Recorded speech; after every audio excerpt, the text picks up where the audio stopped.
Hi, guys, and welcome back to The Thoughtful Advocate. I'm your host, Elizabeth Teo. And I know we all want to change the world, but most of us don't know where to start. So I'm sitting down with the thoughtful advocates, the people turning hope into real action. And today's guest is a perfect example of that. Christine, she's an actress and a mom who unexpectedly found her calling as a sustainability content creator. So, welcome, Christine, to the show. Very excited to have you here today. Hi, Elizabeth. Thank you so much for having me on. Of course. And I think we met I was scrolling through our Instagram DMs, and I think our last DM was like 2019, which is Oh, pretty, really? That's a long yeah. time ago. That's 2019 is when I started. I think I posted my first YouTube video. Oh my gosh. Yeah. And you've been posting like ever since Yeah. 2019. Yes, Wow. yes. That's awesome. So 2019, things have changed. Obviously, even the things we talked about, because I think back then you had a makeup line, right? Your zero waste makeup line that you were. I actually started my makeup line after my video blew up on TikTok, which was 2020. I Oh, never okay. expected to start a makeup line. It was just so many people asked for it. I had no intention of starting a business or doing any of that. And just because a lot of people asked, I started a makeup line and then I got asked to do like workshops on how to make makeup in zero waste stores. And I think I was in six zero waste stores across Canada at the Wow. time. That's So it was a amazing. lot of work. It's Yeah. different making makeup for yourself and making makeup Oh, for of somebody course. else. And it Yeah. was just very stressful for me to manage. I'm happy doing one lip balm, but I'm not so excited to do 300. So, yeah, it was very different to be able to mass produce and make Mm. sure that everything was sanitary. Everything had to be so perfect to give it to somebody Right. else. Yeah. So to do it for yourself, you're okay, but you're always so scared like somebody's not going to like your product. So it was just a Mm. whole different beast, Exactly. like mass producing for people. Yeah, I'm sure. Were you also doing that by yourself? Like you were Yes. hand making the makeup and then, Yeah, all by myself, like oh my on top of God. doing content. I Yeah. would, And so being a then, mom. yeah, the kids were young at that point, but it was fun. It was a learning point because I feel that I'm Mhm. an actress, and as an actress, you don't really grow that much as a person. I just feel as an Okay. actor, you audition all the time, but you're not really Mm. growing and learning new things. So as an entrepreneur and a content creator, you always have to learn about how to improve yourself, how to do something else. Things change so fast. Okay. That's an interesting perspective. But I know you don't do acting as much as No, you were before. I left acting in November. Okay. So So a this was few months recent. ago. Yeah. Yeah, so it was just a gradual shift from only ever wanting to be an actress and then going Mm. into content creation and being like, people like me for being me. I don't have Oh, to be somebody yeah. else. I guess you can relate as an Asian, you're always taught to be Mm. perfect. You put another facade in front of your family, in front of everybody.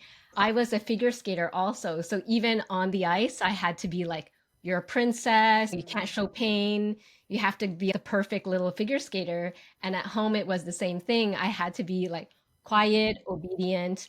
And then going on social media and just sharing my frugal tips or things that I do that is not always so aesthetic. And I felt like for the first time, I was seen as a person. And it wasn't a big struggle for me to like shift from acting to content creation. It was a no brainer. It was completely like, do I continue playing somebody else or do I fully embrace who I am? So that's why I did the switch. I am a lot happier this way. I just felt with acting, it was very stereotypical. I was Okay. always auditioning for the same kind of parts. And maybe it's progressing now, but I always felt like I was always auditioning for the nurse, the girl that has a thick accent. She came from a different country. She does kung fu. I felt that it wasn't progressive enough. And with Mm. YouTube or content creation, I could watch Asian content creators and feel connected with them. But sometimes when I watch Asians like in North American content, I don't feel connected to them. So it was just a natural shift. And it was something that I'm a lot happier doing.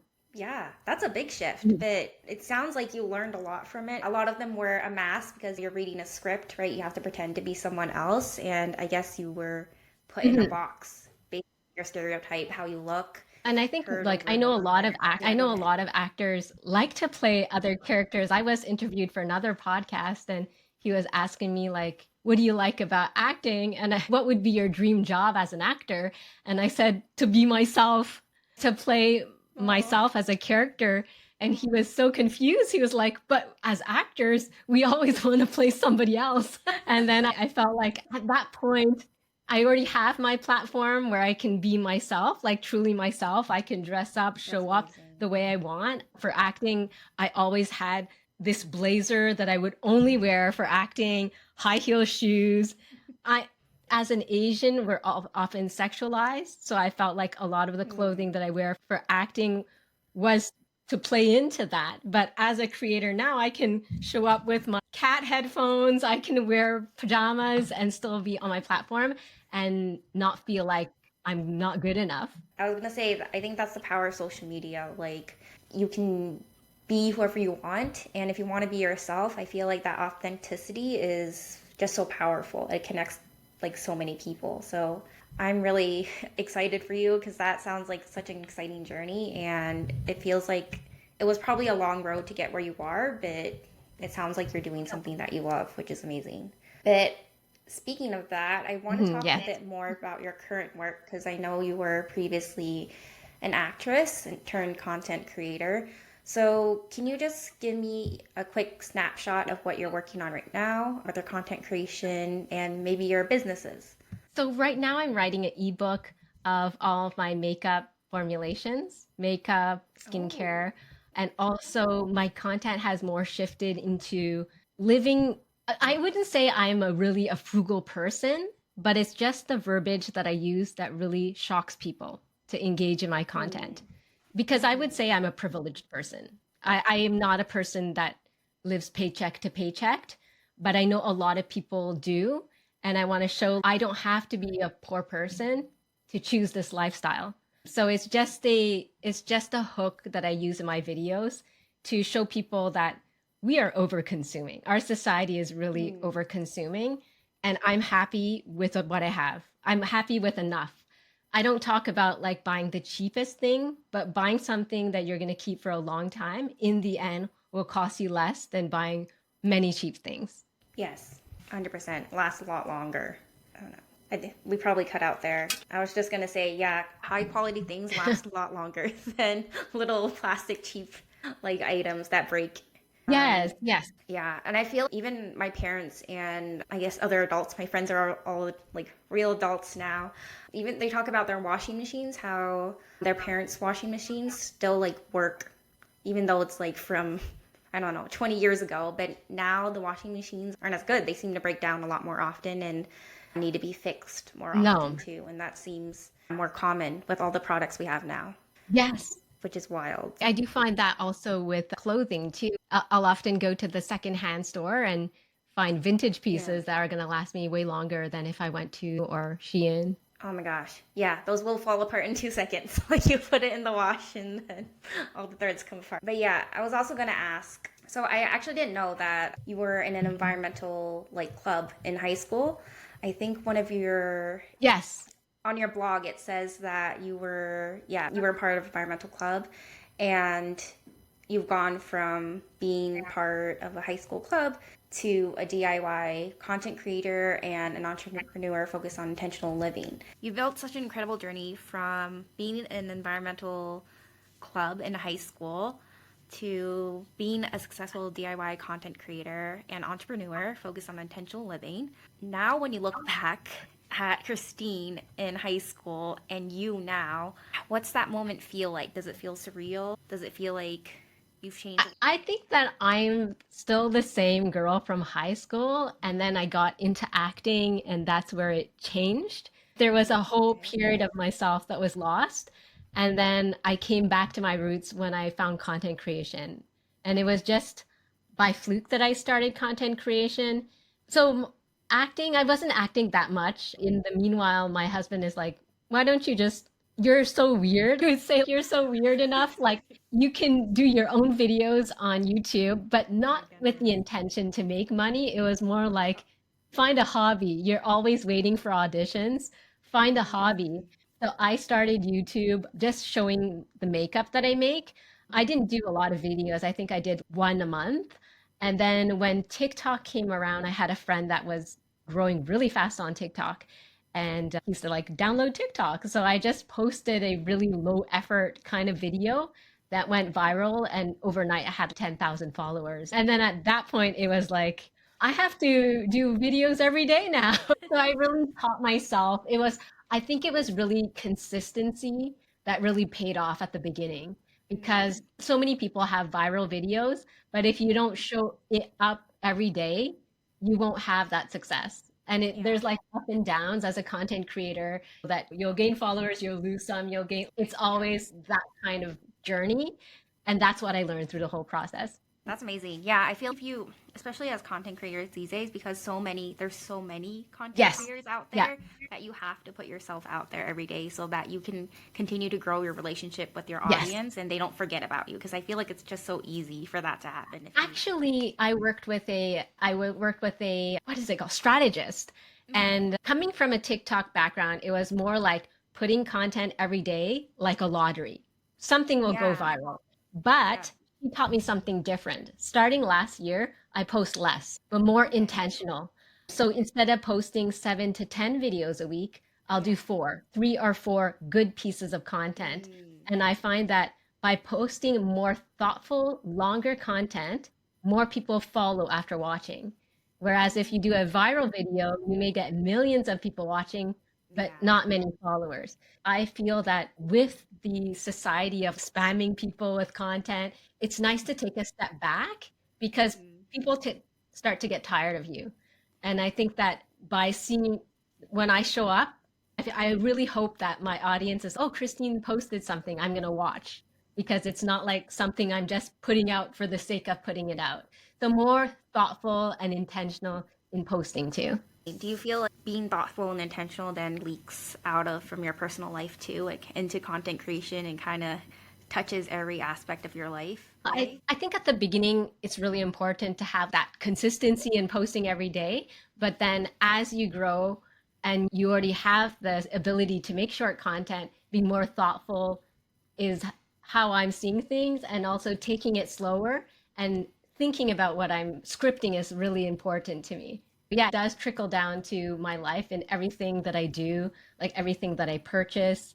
It should be, I have to think about it first before I Mm, buy something, before I do anything that's going to be of great value.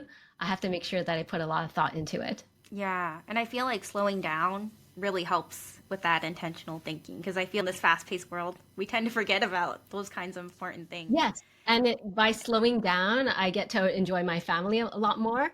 And then I have more inspiration to post thoughtful things. Yeah, for sure. So I kind of want to dive into more of your origin story a bit so that the Mhm. audience gets to know you a bit more. So I know your parents are from Mauritius. I believe that's a country in East Africa. Yes. Last time we spoke? Okay, amazing. And you were Chinese. So how do you feel that these different cultures influenced or shaped your approach to intentional living? Are there any So intentional practices that you've learned? I guess as Asian people, our parents are always more frugal or more like they'll use up things till the very end. So that really Mm, influenced me and my how I grew up. And my parents are from Mauritius. It's a very small island which is about the size of Montreal. You can drive all around Mauritius in 6 hours. And because they're an island, I believe that there was very limited resources. So whatever they had, they try to stretch it, use up all the containers that they have till they yes. break. And it's the way I always lived. And I guess when I was young, I was always embarrassed of, oh, my parents keep this, it's really old. But now Mm, it's refreshing to see whenever I show my parents' place online, so many different cultures are saying, oh, I'm Mexican and we do the same thing, or I'm Indian and we do that too. So it brings so many cultures together and showing how people in the past lived and how now it's really overconsumption. You'll see people buying containers just to put their cereal that came in a box already and it just to look nice. I think the start of zero waste was very much like the white influencer with the perfect cabinet, and I always felt like I wasn't seen because that I grew from an immigrant family where everything was old margarine containers or reuse everything. Yeah, Like, not how am I gonna, aesthetic. yeah, how am I gonna put this on Instagram? It's really not nice. And I do like how social media is a lot more accepting of people that are normal and not having such Mhm. the influencer aesthetic or like having the clean, like zero waste kitchen. My kitchen is not. Yeah, me neither. No, that's awesome. Do you find a pretty big difference between TikTok and Instagram in terms of aesthetic? Because I feel like Instagram's it's still a bit more about perfect photos, Yes. nicer photos, and TikTok's more, I feel it's like more raw. Like you kind of show, TikTok, you can post like so many low effort content, but Instagram is really more curated. I wouldn't say like yeah, how it used to be a long time ago, no, where it was very edited, a little bit more polished, but Instagram is also where you get business partnerships. You'll get more brand collaborations through Instagram that brands yeah, want to see it's something true. more polished. But what's even more low effort than TikTok is Snapchat. Oh, I didn't know you were on Snapchat. Yeah, I'm a Snap star. Oh my goodness. So do you They get gave paid me by Snapchat? no, you have to get have a lot of followers. Oh, okay. Yeah, I think they gave me the star as a recognized creator. I'm Oh, a that's bigger awesome. creator on another platform, but you need to have 10 million Snap views in a month or something crazy like that. But it's really low effort. Stories go really viral on Snapchat. I just have my phone all day and oh, this is what I'm doing. And like 32,000 views. Oh Like my God. yeah, so Snapchat, I think it's really Okay. also very young. But if you can make a living or you can start on Snapchat, I heard they pay really well. Every 6 seconds, they have an opportunity to put an ad. So Snapchat actually gets you these partnerships. Okay. I heard a lot of, I guess more of the mainstream content creators, yeah, they all like post on Snapchat because they have these multi-million dollar Yeah, brands. but It's it's very wild. different. People think Snapchat is dead, but it's still alive. Yeah, that's crazy. It's fun to be on different platforms just to see, like, you have different audience Yeah. members. I think my Snapchat followers are very young. So whenever I say I'm frugal, they're like, what is frugal? What is that? And I let somebody else explain it, but they're very young and they don't quite understand like Okay. everything you're saying. But it's Right. nice to see like Instagram's a lot older. TikTok, I have Yes. more of an international audience base. So it's quite Okay. interesting to see. Yeah, different audiences, different ages. Are you trying to use like the lingo now? They have all these crazy Oh, slang, I don't hibiki and understand. yeah. I'm always asking my son, like, What what does is this this? mean? P, what Yeah. is that? It's like learning a foreign language. Yes, it is. Since the beginning, I was like, I have no idea what people are writing to me. Yeah. So I know you touched on this a bit earlier about your husband actually encouraging you to post on YouTube because Yeah. he thought you were weird, but I think he meant that you're very unique. You have a great personality. And you need to have that uniqueness, I think, to Oh start yeah, and stand embrace your out. uniqueness. I know for acting, you also have to have a kind of uniqueness, but I find that you Mhm. also assimilate more into the stereotype of characters. So with content creation, even if you have an accent, even if you have your accent can put you apart. Like from so many Yeah. content create, you become the niche. So it's really fun. It's true. It's really true. So, how did your husband react when he learned that you were interested in environmental issues? Was this like something you brought up when you're first dating? Did he know that Oh, I you don't were think I into? ever brought it. I don't think I ever bring it up with anyone. It's Okay. just I make everything, and I Yeah, he's known they can me see. like that the whole time. And even bringing my own utensils to parties, it's just something I always did. So it was not a shock to him. It was Yeah, always it was she's just always part of like your that. lifestyle. Yeah. She was always like that. No, that's awesome. I feel like the most powerful way is to honestly just show it. Sometimes it's better than just nagging people about it. I Yeah. think that's great. So now that you are doing full-time content creation, does he like it seems like he's always been supportive because he's the one who told you to start YouTube. Do Yes. you guys talk about does he help you with your content creation? Do you guys like strategize together? Because I know you live with other content creators in your house, right? Yes. There's like three Yeah. other ones you said? Two other, well, me included, so we're Okay. three. But do we strategize? My husband has his own job. So when I was acting, when Yeah. like I would do self tapes, like I would shoot myself and I would have to edit it together. And you're editing your own video. I have my own job. No time for this. The point where he is very supportive is if I'm looking for a camera, he will research to find the good camera Okay. for the price. And Ah, he'll find he's really into tech. Like he's Yeah, in my tech. husband too. So he will find, okay, he'll watch if I was interviewed by CBC and he's, oh my God, your camera is so bad. It's really embarrassing. So he got me this camera that tracks me. Oh, I didn't even notice that. That's actually really cool. Yeah. So he'll be like, oh my God, the audio was so bad. We need to get you. So he feels almost embarrassed, like he's the tech guy. Yeah. And then my video is not clear or something. He feels But like he's part of this. yes, so he doesn't watch my videos unless I really show it to him, which I Yeah. think is good because that I have some some people become really obsessed with you. So I like having my family Grounded. knows me. My family knows me as a person more than the creator because Yeah, online you don't show everything. There's a parts of my life that I want to keep private to me. of course. Whereas some people idolize you so much that they only see that part of you. So I like it that my husband doesn't watch my videos. In fact, my two boys are also content creators. My oldest Yeah. son is a big content creator. I think he has Oh, 450,000 on YouTube. So he's making money on YouTube. goodness. My husband doesn't watch his videos too, and we like it. Like we have that You keep it respect. separate. Yeah, we have that respect. I know he's a big creator. We have that respect, and I'm still his mom. He still has chores to do. Of course. Yeah, so that's when I say we're three content creators. It's like my little son does Minecraft. I think he has 1,000 on YouTube. And Okay, then the yes. big I love that one game. does, yeah, the big one does a Lego. Oh, wow. Yeah. Does he, so is he going to do this full time, do you think? Or is this like No, a, so he finished high school, yeah. and my husband always told him, my husband's Asian, you're going to university, you're gonna go to School. uni. So he knows, okay, even though I make money on YouTube, I'm going to university. So my son, I guess they have so much more access to knowledge now.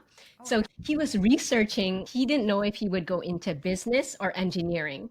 So he looked on YouTube and he's, oh, it's harder to learn engineering. And he was saying like, because that he's paying for his university, if I'm going to pay for it, might as well learn something that I can't learn anywhere else. Business I can learn online and mm, forming my own business. So he's going to study engineering. We'll see where that okay. takes. But as a parent, like when he finishes university, if he's making more money on YouTube, we can't stop him. Like Of it's course, up to yeah. him. Yeah, it's up to him at that point to decide. And I think knowledge is so important. He can always use his engineering degree to do YouTube with it, like Mark Mm, Rover, who's an yeah, engineer. So he's say. quite very smart and he's has a YouTube channel. So I think learning anything is always going to help your YouTube. Oh, for sure. I feel like it just gives you more knowledge and you can use it for almost anything, like you said, which is, but that's amazing. That's amazing. You're like a full house of content creators. Yes, my youngest son usually edits here. His setup is here. And then Okay. we share our cameras Yeah. and my son has his own gear to shoot in his room. Oh, Like wow. his lighting and stuff is different from my lighting. Yeah. And Is we this shoot is his different dad floors. approved as well? The Oh, lighting? my husband is like, why is your video? Because he would shoot off his cell phone for the Mm. longest time with the most unflattering angle, like down here. My husband's like, you have mommy's camera. We bought her, use that. And with Come much, on. no, I don't have to do it. And one day he took my camera and he never went back. Oh, oh Because my he was goodness. like over 100,000 followers and still using like the crappy Yeah. like phone. Yeah, But that's now, still yeah, pretty awesome though. people upgrade. He upgraded. They're like, whoa, Who's he has, this? but it's mommy's camera. Oh my gosh, that's amazing. So you guys can bond over content Yes, creation yeah. and your So it's husband's nice. a tech person. We talk about content, but not to the point where I'll tell him what to do. Because I have some Yeah. friends are saying like, "Oh, he should do more lives." I'm like, but I'm his mom. Yeah. I can't tell him what to do. In the end, it's his channel. That's Or people right. will say, "Bring your family into your content." I'm like, but it's my channel. I don't want them to feel like it's work. Yeah, Mhm. because I feel like it's very common for people to lose passion in like content creation because it just feels like you're forced to do it because that's your like job. Especially it's So, not your channel. Like the kids, as they get older, they probably wouldn't want to see themselves look like this in my videos. so I think that's smart that you separate those two Mhm. things. I know we talked a bit more about how you were in environmental club in high school. I wanted to ask, what drew you to environmental issues? Were you just learning what your parents did and you just kind of took after them, or was there something that you saw that kind of changed and My, gave you passion? I think I was in grade 4. My mom bought a book off Scholastic for me about the environment. It was something like DIYs to help reduce waste for the planet. And I was into all DIYs, making my own jewelry, everything. So it wasn't my mom planting the seed. It was more like, oh, she can keep busy with this book. There's more DIYs. So in that book, we learned there were a few things. I don't remember all the experiments, but there were a lot of different experiments, and I kept that at heart. And in high school, there was an environmental club, and I think we were four people in the environmental club. We were not a lot, and Yeah. we would pick up garbage and plant flowers around Oh, wow. I guess, around the school. And I really liked that club. And then I wanted to study something like environmental in university, but my mom didn't think there was money in environmental stuff. Yeah. I went into acting, which is even worse. I don't know why she thought acting might, Oh, wow. like, she wasn't really thrilled that I wanted to do Okay. acting, Yeah. but she thought maybe It's acting better. would make more money than Oh, environment, wow. which, yeah, which was really difficult because I was almost like the black sheep of the family going into acting and not going, I didn't go to university, but I studied theater in college and it was Okay. very different. I think I was the only Asian in my graduating class. In theater, we graduated 21 people, I think. Oh, 21, wow. yeah, we were 21 and I was the only Asian. And it was hard because they didn't know how to place me because I was a minority. And Yeah. it's okay, you're the old lady, we'll make you draw wrinkles on you. Oh, Like no. it was all, they didn't know where to place me. Or there's not enough boys, so you're the boy because you're so small. Like you can't be the lead. You look like a kid, so we'll make you a boy. So yeah, my whole theater career in like school was like playing a boy Wow. or a kid or an old lady. Oh, my goodness. Yeah. Always the same. I remember an acting teacher told me it was really difficult. He told me like you should quit, get out of the theater program because you're not going to get a lot of work. At the time, there was not a lot of work. Yeah, it was really difficult. I had another teacher saying you should sexualize yourself and wear heels and Oh, my stuff God. your breasts because that Asian women are seen as sexual objects. So it was very difficult for me at the time to, I had to fit in. I felt like I had to fit in. Yeah. How did you feel Yeah. when Crazy Rich Asians came out and those kinds of movies? Did it Oh, feel like it yeah. was more There were Asian more like centered?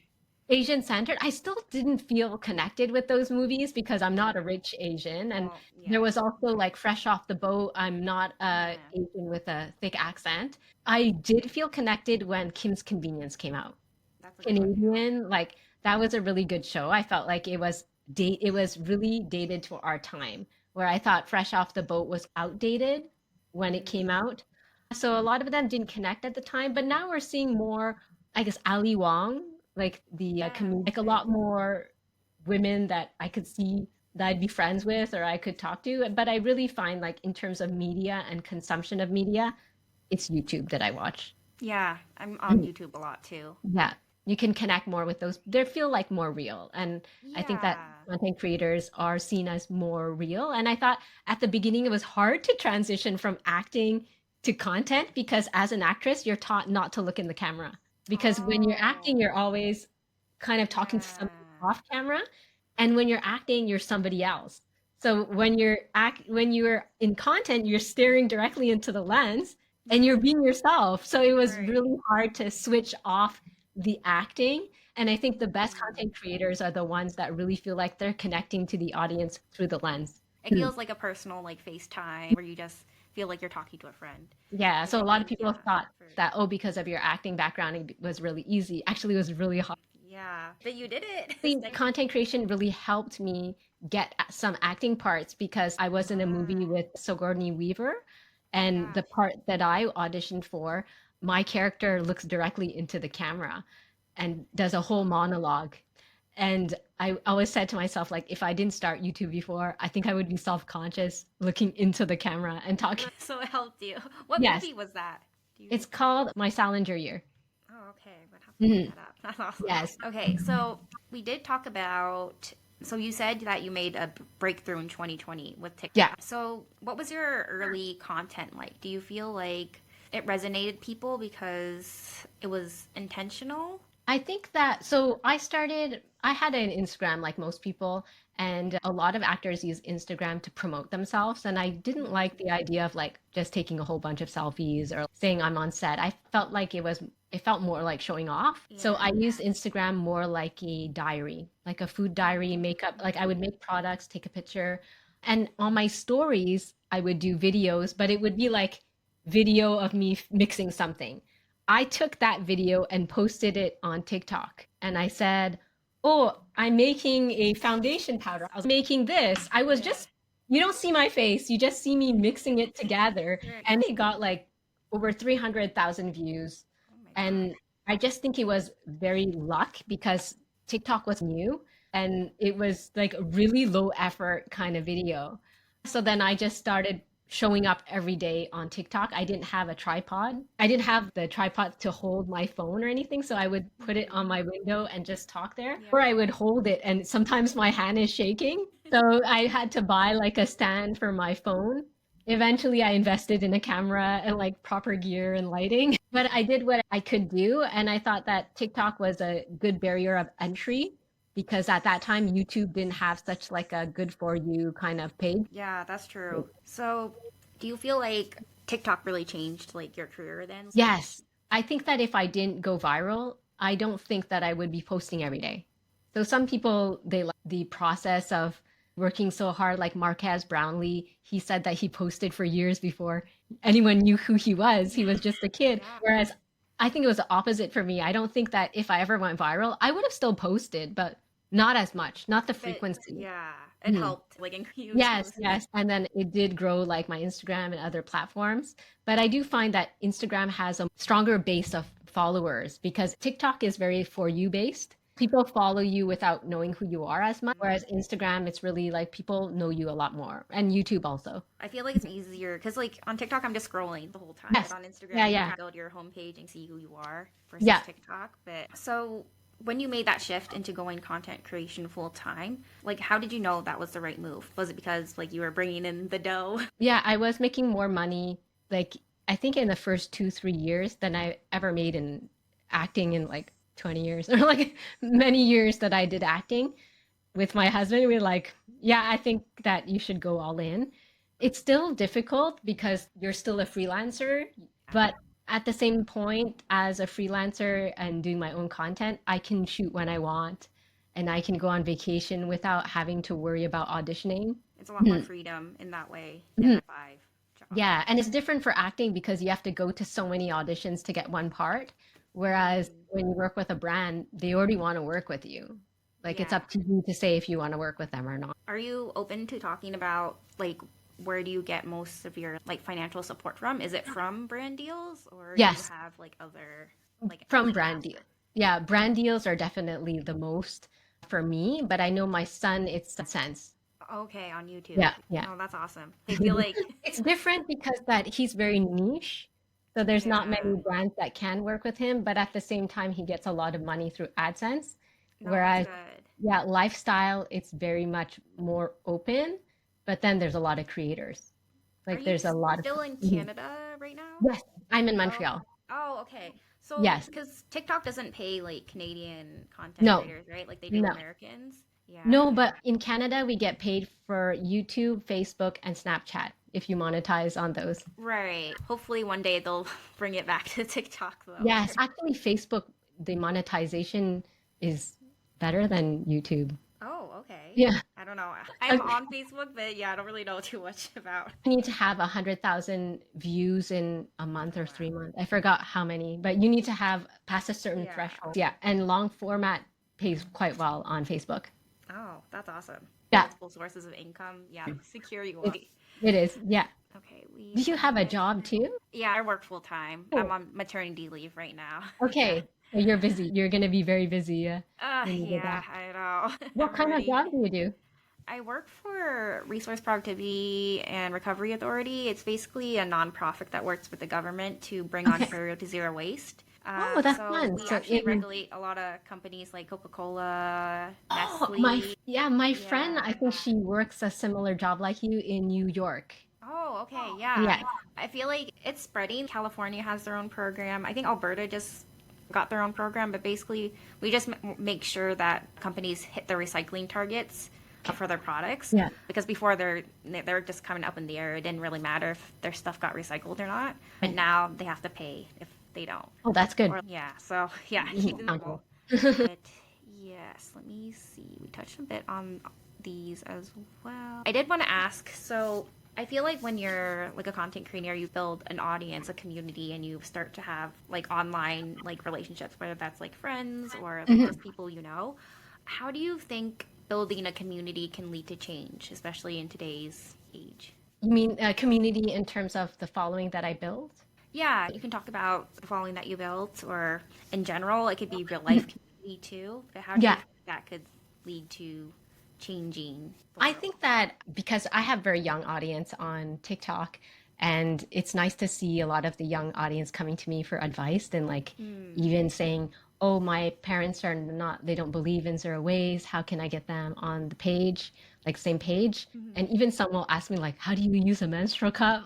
My mom doesn't want me to use a menstrual cup. Can you teach me? I'm like, maybe you should ask your mom first. Yeah, so I think that even like speaking about topics that you would never learn at school. I never learned that there were such things called menstrual cup, and I don't think they really teach it. So just No. being out there and being, I don't want to say like an authority, but somebody that they feel that I'm Like a role there, model. yeah, as a role model is really important. And also to get out, I was used to teach like zero waste classes. So for people to see you in person, it's nice. I'd like to do more like in events in person. And I was brought to Hollywood for the Hollywood Climate Summit. So it was nice to see Oh wow. people. It was nice to see like a lot of the sustainability creators together that and people that like us and follow us, see the impact that we made. Yeah, I feel like in-person events are really cool too because you always talk to these people like online, but Yes, seeing them in person and their face, I I think wish it's we had more of these events in me too. Canada. I feel that Yeah. in the US, there's a lot of opportunities for sustainability creators to get together.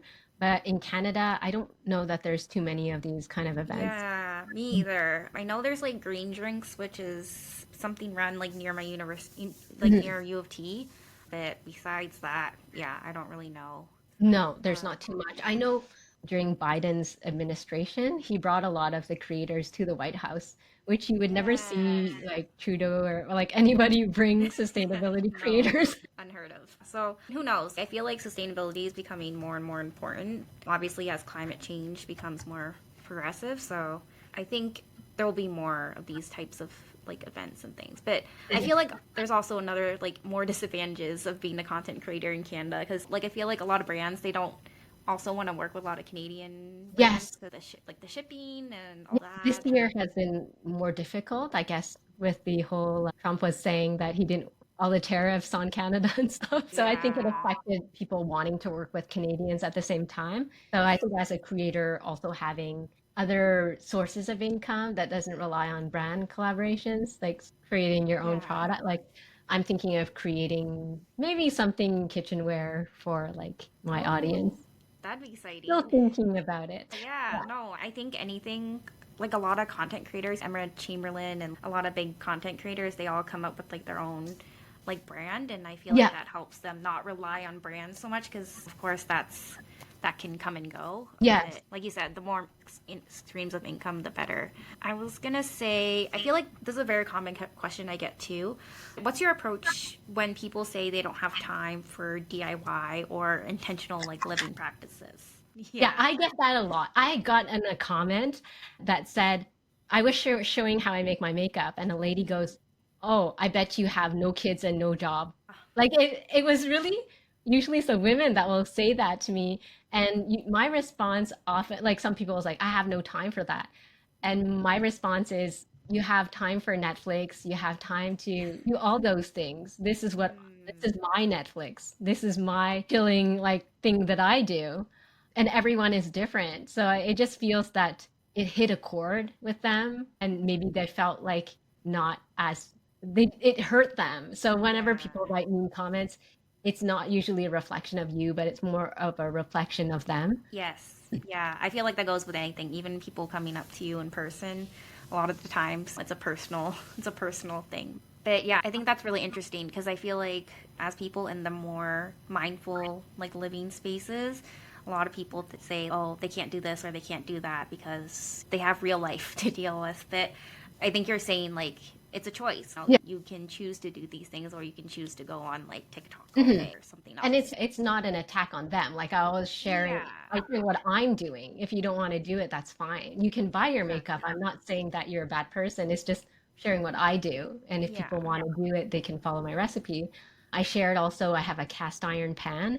And I think a girl wrote, I don't know if I want one because that it takes too much time. And I said, Mm, the only time is like it takes 1 minute to put oil on top when it's done. Like it doesn't take an extra 30 minutes. So I think a lot of people try to give excuses to not do things. And I understand people are busy too. I live a different yeah. lifestyle than most people, but also I live a different lifestyle. This is my job. This is you go to work, maybe people have other things, but at the same time, content creation is my job. So everything that I'm doing is work and the end too. Yeah, that's true. Yeah. So yeah, you have, I feel like you're more intentional with it, which is the whole reason. Like you're choosing Yes. to do this stuff with your time. What do you think are the biggest challenges that you faced in growing your platform, but also staying true to yourself and being intentional with your living practices? You mean, I don't really, you mean what challenges that I feel in terms of Yeah, comments or? so as your platform grows, do you feel that it's hard to stay like intentional with things? Do you feel like you're always looking at, oh, what got the most views, for example? I'll make more content about that. You know what I mean? Looking at the Yeah. algorithm versus what you actually want to make kind I of am thing. not good at looking at algorithm. I think my Okay. son is a lot more about looking at analytics. I'm not a numbers person, so even like money. So I do follow a schedule of I have a video once a week where I reintroduce myself because a lot of Mm, people that just follow me don't know who I am. I yeah. do a video every week about a recipe. Like I'm very intentional with those things. But Okay. in terms of what gets the most views, no, I think the most views is probably kombucha stuff, but people don't really like it that much. So it really depends. Mm, What I post is really what I'm doing that day. A right. lot of what I post is you're following my day. If I Okay. posted a video of a watermelon smoothie, it's only because my watermelon was going bad and I had to make Yeah. it that day. So it's Yeah. yeah, You're it's kind of ending like your my life. day at the Yeah. same time. So my shooting is very different than my son's shooting because he only talks about Lego. He can shoot it in his room all on the same time every day. Whereas me, I shoot sporadic. Yeah. Okay. So it's quite different, but I feel like that's also like very intentional because you're just showing like, what you're doing with your life. Do you ever struggle with wanting things that you don't need? Let's say you're on TikTok and you like the latest bag or dress and you're like, "Oh, I Mhm. want that, but I can't buy that cuz I have 50 dresses already." Do you ever struggle with that and like how do you What handle it? I will usually put it in the shopping cart and come back to it a few weeks later and say, Okay. I don't think I would ever wear this. It just looks nice on somebody else, and Right. maybe it won't fit me very well. So most of the time I don't buy things, but I go thrift shopping once a year on my birthday, and that's where I Okay. allow myself to buy clothing. So I Yeah. usually limit like buying clothing once a year on my birthday, and usually it's 4 or 5 items that I'll Okay. buy. Oh wow. Mhm. So it's very like intentional on Yeah. yeah, buying things. I feel like that's such a good way to combat the urgent need to buy now because you're giving yourself time to think about it and like to talk yourself out of it. Oh, I don't need this right now. No. Let's yeah, delete that item And and move I actually, a lot of my clothing is from my friends because I'm the smallest person people know. on. Yeah. So I have a lot of, even my friend has daughters that are bigger than me, and Oh, she gives me, I have kids' clothing that fit me. And I always like to wear something and say, oh, this was my friend's dress. She loved it yeah. for so long, and I'm happy to wear it in a video because she'll be happy to see it Oh. more than, oh, this is a new thing that I bought for me. So I like reusing people's clothing, and I'd say 90% of my wardrobe is somebody I know is their old dress. And I wear dress like 90% of the time. Yeah, I feel like I used to not be a dress person, but I feel like it's just easier. You don't really have to think about Yes, it. You just, I don't like put it on. jeans.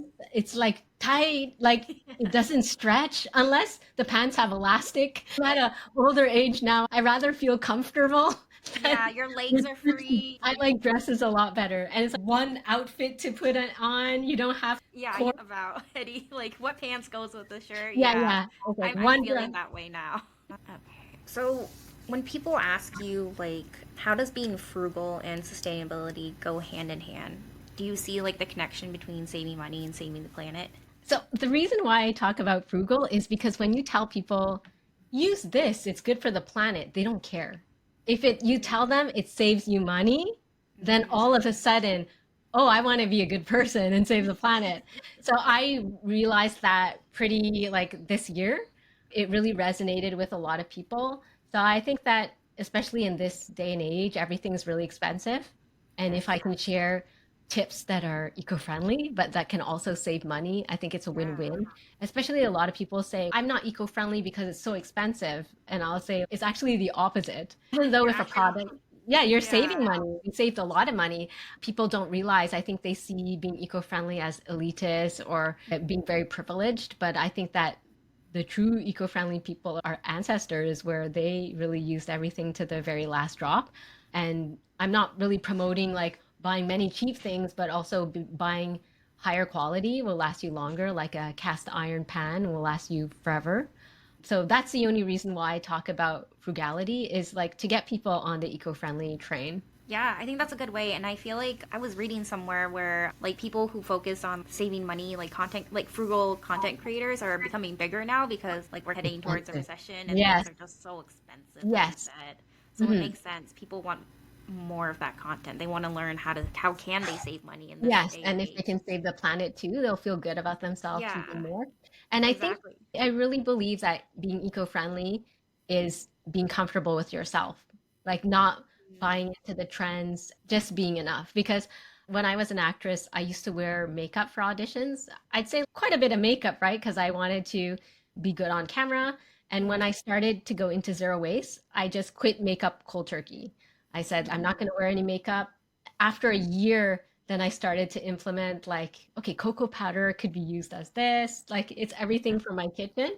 And I think that if you're comfortable with yourself, the way you look, the way you, everything about yourself, you're more likely to be able to make these changes without people like caring about what people think about you. Yeah, I feel like that's an interesting perspective because I never thought of it that way. But yeah, you're just being yourself when you're being truly sustainable because you're just Mhm. using, what you have and you're not forcing yourself to impress other people in that way, Mhm. like with name brands and all of that other stuff that doesn't really matter. And I think I saw a video they were saying like all the younger generations are all starting to dress the same, like the same kind of outfit. I think finding your own personal style is more important than following the latest trend, knowing Yeah, what you like to wear. exactly. Because I feel like, especially if you're shopping fast fashion, they always come up with the same trends and whatever. So you'll just look the Like same, and everyone then else. you'll be a lot more unique if you start to dress more or go thrifting, which And is, yeah. really, I think that being a content creator is very much about intuition and knowing what you like and what will work for you. It may not work for somebody else, but embracing everything that you seem to like and just going with it. Following your intuition, I think, is really important, especially for women. I feel like women's what they say about women's intuition is really Yes, true. it's important. Yeah, super important. Okay, so I know we talked quite a bit about intentional living. How would you define intentional living, and how does that philosophy guide your personal and your business decisions as well? Intentional living for me is all about gratitude. It's being thankful for what you have and not expecting from people. I think a lot of people are disappointed in their friends and their family if they expect things from them. So for me, it's all about gratitude and being intentional, buying something, being grateful for it, using it, giving its like respecting what you bought and using it till the end. So it's all about being thankful and gratitude. Yeah, I think that's a big one. Do you purposely practice gratitude like through meditation or anything like that? Or is that just something you've always had, that you've always been taught to be thankful for what you have? I was always a person that's very thankful and like I will celebrate the little wins in life. I know that when I had Say we went on a family trip, I'm very grateful for it. I don't feel like, oh, what's the next big one? What's the next thing? Mm. So just You're like in the moment. in the moment of everything, even when I had, okay, I have 10,000 followers, I'm very grateful for this. I know I can Mm. lose it. I know I'm not going to say, okay, now I want 100,000. It's always being grateful for where I am. And I know a lot of people have goals in life, Yeah. but if you ask me, I probably don't really have goals in life. It's more like I am happy with my state now. I think that's very important because I feel like society teaches you, oh, you always have to set goals, otherwise you're Yeah. going to fail. But you're living in the present. And I Yeah. honestly, I resonate with that because every time I'm staying in the present, I'm just so much more happier Yeah. than if I'm always thinking about the future, what's next. It Yeah, just like and drains. in the society of like hustle, hustle, you have to get the Yeah. next best thing, but it's okay to be where you're at and be happy with Mhm. where you're at. And I think it took me a while to get there because as an actress, you have to be the best to get the part. Not the best Mhm. necessarily the best, but like they have to choose you. Yes. So you always felt like if you didn't get the part, you got nothing. Right. Whereas life is not like that. There's so many people with the average job. Like you don't Mhm. have to have the best job. Yeah. So I think that my kids really benefit from how my husband and I see life. So we always told Yeah. him like you don't have to be the best in class. Like you don't have to be the smartest person because that you can still find work. You can still, I think, They've already found some work. yeah, they're high achievers. Whereas with the Asian family, you always had to be the best. Yeah, straight A's, Even if number you one have in class. cousins or if you have other cousins your age, you have to Yeah. feel like you're the best. And figure Yep. skating was the same. You had to be the best, or if you're not first place, you're a loser. It took me a while to get used to that. And I remember I was really sad one year, and my husband's like, "Why are you so sad?" And I was like, "But I'm not the best." And he goes, Mm. "Nobody's the best." He goes, "How many people are the best? 1%? But everyone else is fine." So now I realize I don't have to be the best. I don't have to be the most beautiful, the most talented. I can just be Right. me. Yeah, I think that's beautiful because it just allows you to be yourself instead of being perfect. I Hmm. feel like, which is also another huge Asian like Yeah. And stressor. I like even when I watch YouTube, the people that I like, it's not because they're perfect that I watch them. Oh, It's yeah. because they're quirky, they have Yeah. some weird personality, or Yeah, they're you real. know, you rather have personality than try to be just the perfect image. Exactly. Okay, so we're in our last section here. So, actually, one of my questions was about your goals for Oh, business. So no. I just realized you don't have goals. No goals. I'm happy with the now. It's Yeah. nice if in the future I can inspire more people. I know a lot of people think that I'm a content creator. I want to have more followers or I want to have more this or that. But I always tell everyone I'm happy with the amount of people that I have. I like way more. I've always ever only wanted a 10,000 people following me. So this is way Yeah. surpassed like what I ever Past your expected. goals. Like I even went into social media not knowing that I could make money out of it. Like it was just for Yeah. fun. I'm an older content creator, so I had no idea that people made money on social media until a brand came to me and offered me $30. And I was like, 30, that's good. That's Yeah, this is like way exceeded my expectations. So I'm happy. Like if more people come along, if less people, I'm happy with the way I am. I think that's such a healthy mindset. So keep it that way. Yeah.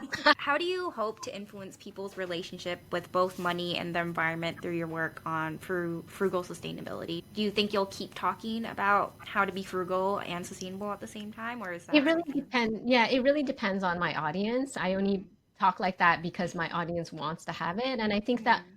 as a creator, you always change and grow because Yes. I think people will unfollow you if you always do the same kind of videos all the time. So this is Mm. something that brings me joy right now. And I don't know, maybe in 2 years it's going to be another angle that I'm going to put it in or another topic.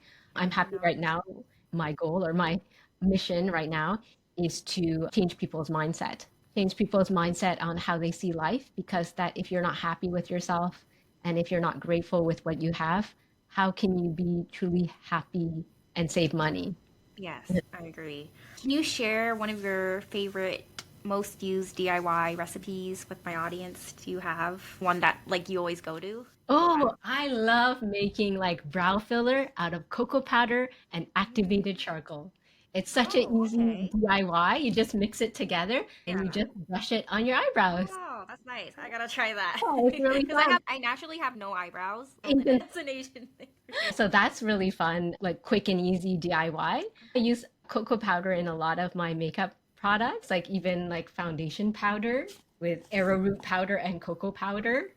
Oh, So nice. because as an actress, I never wanted to shine on camera. So it Right, just keep it matte. mattifies the skin. It's not Mm, gonna like a full coverage foundation. It's more of mattify your skin. yeah. And yeah, those are the easiest. Make your own lip balm. That's the easiest thing because I know people spend a lot on lip balm.